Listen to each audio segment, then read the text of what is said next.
depending on when you're watching this, good afternoon, good evening, or good night. My name's Ross, and as always, told out of Voice of Radio.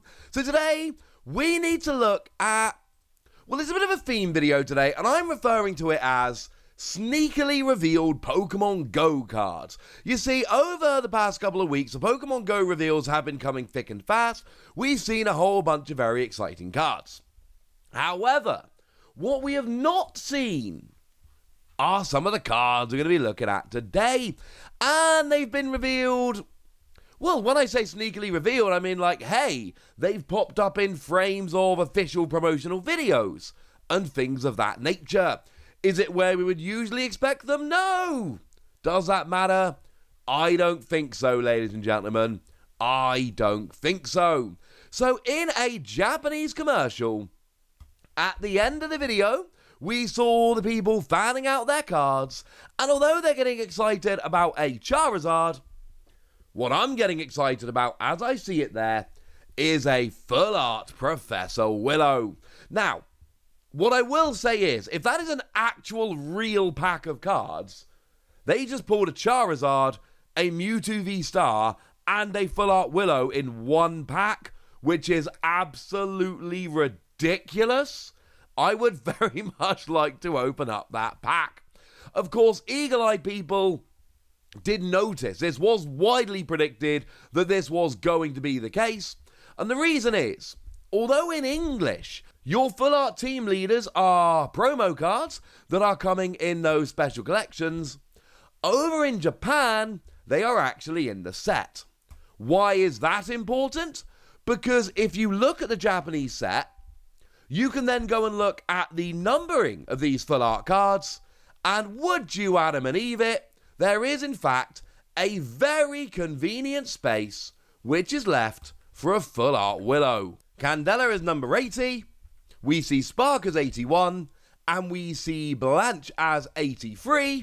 Gee whiz, that leaves a very, very convenient space, and it was widely predicted that that space would be filled up by full art Professor's Research. And that's basically what we see happening here. Of course, in the English set, it's not the same because we don't have those full arts in the set. They are promos, but over in Japan, it totally is. Also worth pointing out that generally full art supporters are not counted as secret rare over here, but they are counted as secret rare over there. For anyone wondering, yes, you can look at it and see that it is Professor's Research Willow. It's not a new Willow card or a different Willow card. It is definitely 100% confirmed, and I mean actually confirmed, not I'm very confident, that this is Professor Willow, and it is Professor's Research Willow, which of course is a promo card we saw a little while ago. It came out kind of pandemic-wise, so honestly, it's a little bit all over the place in terms of who's had it and how prevalent it's been, etc. But it has been out there for a little while, and now we've got a full art.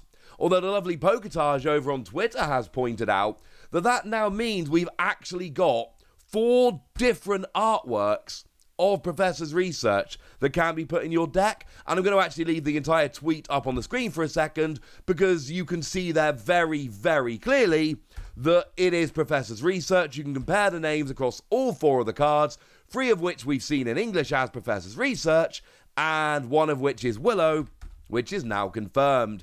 Do we need Professor Willow? No.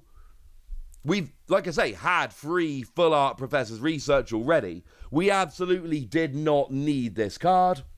But tell me it's not extremely cool, ladies and gentlemen. Tell me it's not extremely cool. But if you've been looking very, very hard, you may have noticed that in that little fanned picture I showed you a while ago, there was actually another card. A very, very, very important card. It's Rare Candy. And I have been learning Japanese enough to know that ame, which you can see on the right-hand side there, is very much candy in Japanese. And this is extremely important. Because, and I've mentioned this, I believe, in videos before, but I know a bunch of people have pointed it out. As it stands at the moment, Rare Candy is going to rotate when we hit the rotation at the end of August, beginning of September. The last print we actually had of Rare Candy was in base set of Sword and Shield. And that is Regulation Mark D, And that means that as it stands at the moment, if we don't get a reprint, Rare Candy will be rotating at the end of August, beginning of September. Now, I suppose it is worth pointing out that just because it's in the Japanese Pokemon Go set does not absolutely 100% confirm that it is going to be in the English Pokemon Go set. Remember, there was Detective Yoshida that was a full art secret rare in the Japanese version of Detective Pikachu, which was not actually translated and brought over here in English. That card does not exist in English, which is extreme. It's not a good card, don't worry. Which is extremely weird, but come on. They wouldn't print Rare Candy, such an important card, in Japanese, and not then go and print it in English, would they? Yes. Yes, they would. And I know they would. And I can prove they would, because actually, over in Japan, Rare Candy is not rotating out, because in the 100 start decks, they got it printed with a regulation mark of F. And we have yet to get that card. Now, one thing that is worth noting here, let's not be, too precious about this. There is absolutely no way whatsoever Pokemon was going to let Rare Candy rotate. There are a few cards in the game, Switch is another one, that Pokemon just don't let rotate. They never rotate. There is absolutely no way Pokemon is going to let them rotate.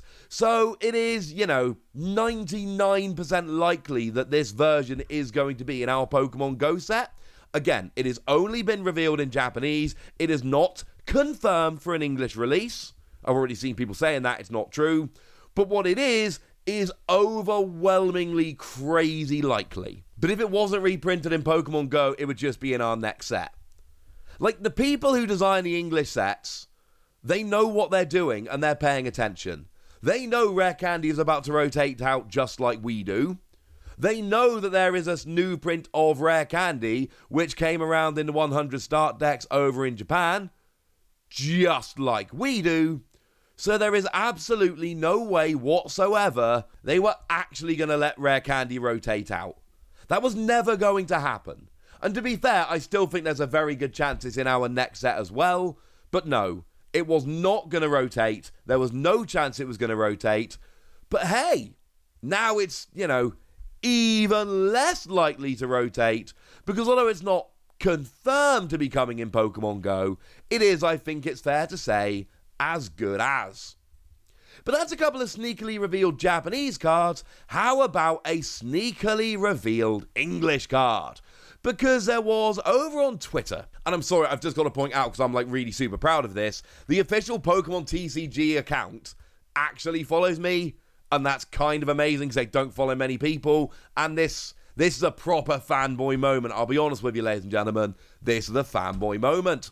But one thing they did was they gave a little promo video of Radiant Venusaur. And at the end of that promo video of Radiant Venusaur, we got a partial look, not a complete look, but a partial look at an Incubator card. It's just called Incubator, or maybe Egg Incubator, but probably just Incubator. How cool is this? The answer is very. Now, we don't have a perfect look at the card, so I'm going to tell you what I think it does here, and I feel moderately confident. But let's be clear, we've not seen the full image. That is very, very, very important. But what it seems to do is you flip a coin, and if heads, you search your deck for a basic Pokemon and put it onto your bench and shuffle your deck. And then you put Egg Incubator on the bottom of your deck rather than on your discard pile. Now, there are a couple of things to note here, but one of the most important for me, my first reaction, do you have to flip heads to put Egg Incubator on the bottom of your deck? Because if it always goes to the bottom of your deck regardless of coin flip, oh my goodness, that makes a huge difference. Because if it always goes to the bottom of your deck, even if you flip tails, it's an item card that basically stops you decking out unless you're against a mill deck. Against a mill deck, obviously they can just discard, if it's the only card in your deck, they can just discard it and then you lose. But against a non-dedicated mill deck, you can basically play as fast and aggressively as you want and guarantee that you never deck out. That's absolutely huge. Like, proper job, over the top, crazy huge. And I really do think this is very, very important. As for defining a basic Pokemon, it's on a coin flip, which isn't ideal. I mean, back in the day, we had Jewel Ball, and Jewel Ball was amazing. But, shall we say Jewel Ball went and rotated out, which is a bit sad. That was flip 2 coins, and then you go and grab 1 basic for each heads that you flipped. So crazy over the top good. Like, proper crazy over the top good. And it saw a ridiculous amount of play. More recently, we've had Nest Ball, which is not quite the same. Nest Ball is just search for any basic and put it on your bench. But look, one of the things I cannot stress enough here, if this always goes to the bottom of your deck, it's superb because it stops you decking out. One of the things that is very important, if you want to grab something like a Luminion, for instance, to go and get yourself a supporter card, this puts the Pokemon directly onto your bench, and we know the ruling by now that when this, cards like this put cards directly onto your bench, you do not get to then use any coming into play abilities, so you wouldn't be able to go and search your supporter. It's good for getting basics, it's flippy, some speed decks will love it, but if it can actually stop you decking out, oh my goodness, that makes a gigantic difference. I'm really kind of excited about this card, but we do need to see the full wording on this. Oftentimes, cards like this, you only get the extra benefit if you flip a heads, and that's kind of sad, honestly. So I'm hoping that's not the case here, but we can't say for one way or another. So there we go. More Pokemon Go cards, very, very impactful Pokemon Go cards, potentially at least, that were revealed in very sneaky ways. It's not quite like the slacking we looked at maybe yesterday, where it was literally revealed because it was printed underneath another card from a different set in a different language. It's a little bit next level, but make no mistake about it, this is cool. But I want to know what you think, so let me know in the comment section, would ya? Go nuts! Be nice. And then make sure you like this video, subscribe to this channel, follow me on Twitter at TheWarsy, and Twitch for some live action at twitch.tv/PTCG Radio. If you want to support the channel, get some bonus podcasts and all that good stuff, head on over to patreon.com/PTCG Radio, where you can do exactly that. But by far the most important thing as always, look after yourselves till next time, would ya? Thank you very much for watching. My name's Ross, and you've been watching PTCG Radio.